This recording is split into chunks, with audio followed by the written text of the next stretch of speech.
તાજા સમાચાર તમારી ભાષામાં મેળવવા માટે ડાઉનલોડ કરો ગુજરાતી મિડ ડેની એપ। मेजर फोकस है होस्टिंग में सीरियस एक्टिंग कि शबाना आजमी टाइप की परफॉर्मेंस अगर निकल जाए। इस शो में ना कॉमेडी तो देखो है ही, कॉमेडी का क्वेश्चन है। आज उनको ग्लैमर इंडस्ट्री का किंग कहा जाता है। क्या धमाका करने वाले हैं आप? कोशिश तो यही है यार, धमाका ना करें। मतलब ये धमाका वमाका क्यों करना है? मतलब बस दिल को अच्छी लग जाए, थोड़ी मजेदार बातें हो, बस वही कोशिश है ना।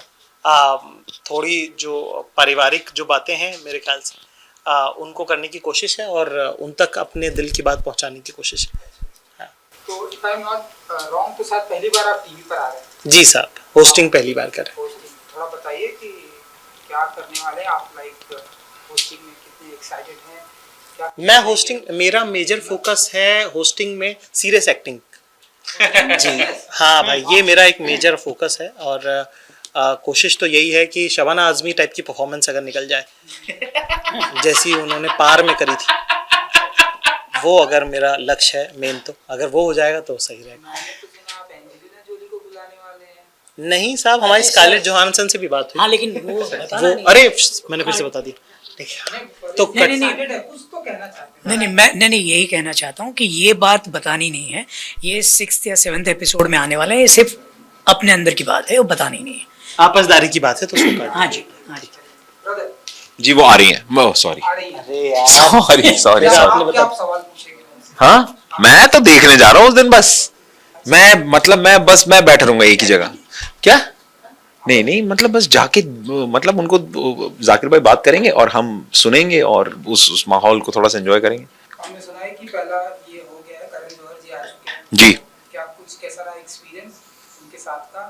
थोड़ा सा अगर आप यार, सबसे पहले तो मैं आपको बताता हूँ, ऑल जोक्स अपार्ट, इस शो की सबसे ज्यादा जो खास बात है वो ये है कि आई थिंक इस शो में ना कॉमेडी तो देखो है ही, कॉमेडी का क्वेश्चन है, लेकिन जो इसका एसेंस है ना, इट्स ऑल हार्ट।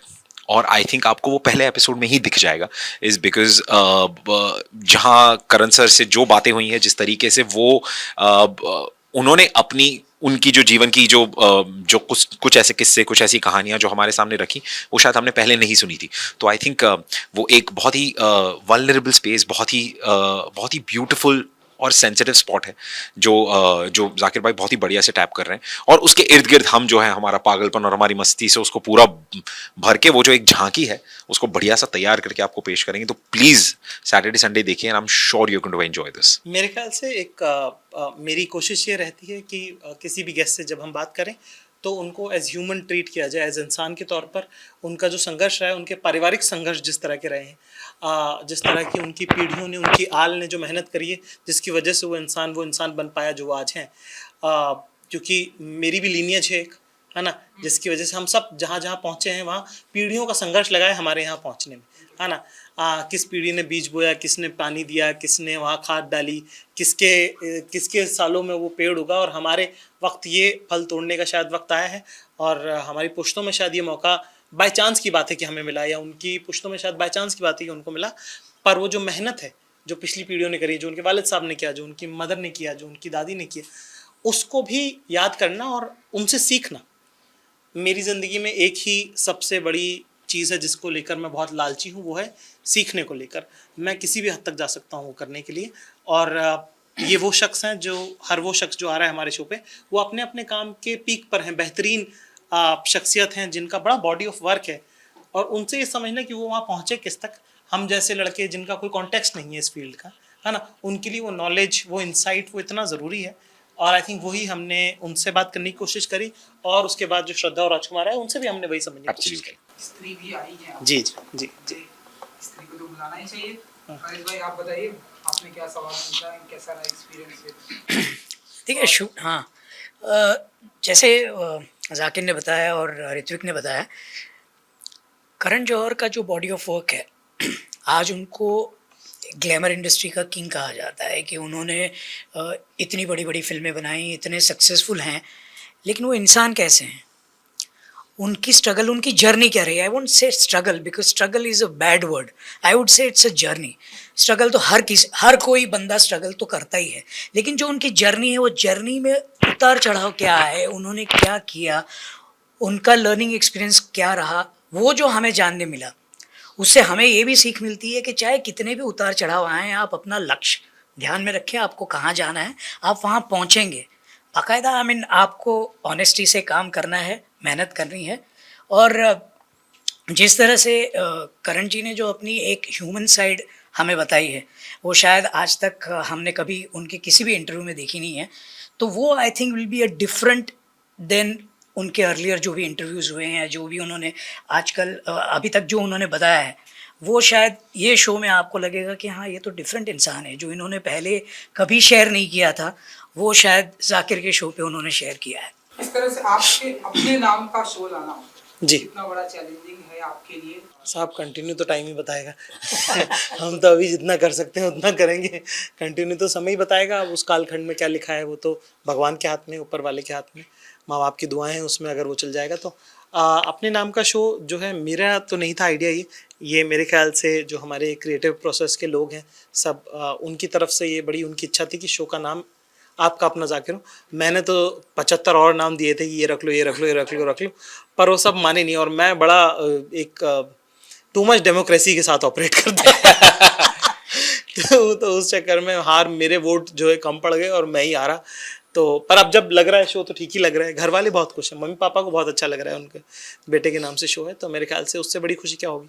कोई एक ऐसा गेस्ट जिसे आज भी आपके शो में आपको इंतजार है उन्हें आने का? सोनी पे ही मैंने सुपर डांसर के दौरान बहुत कम समय मिला था मुझे। हमने आशा पारिक जी और वहीदा रहमान जी के साथ एक बहुत मौका लगा था उनके साथ एक एपिसोड शूट करने का, जब वो बच्चों के डांस शो के लिए आई थी।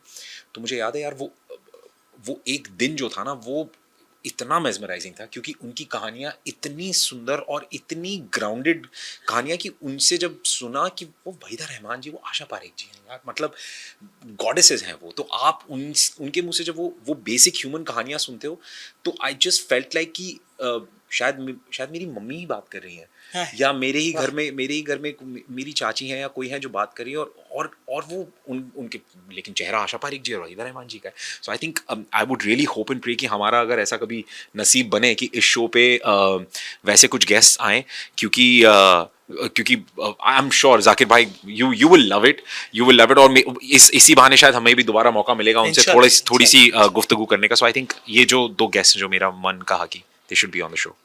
मेरे ज़िंदगी के कॉन्टेक्स्ट में दो लोग हैं जिनका बड़ा मेरी ज़िंदगी पे बड़ी छाप है। एक तबला नवाज उस्ताद जाकिर हुसैन खान साहब और सचिन तेंदुलकर।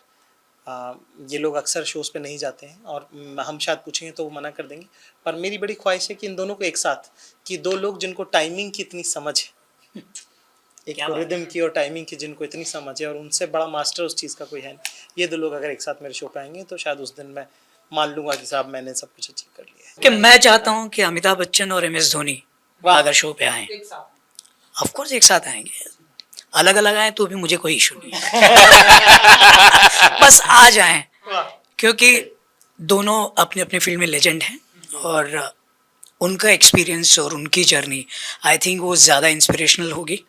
सो मैं डेफिनेटली चाहूँगा कि अगर ये दो अगर मेरे शो पे आते हैं तो आई थिंक उससे बढ़िया मेरे लिए कुछ नहीं होगा।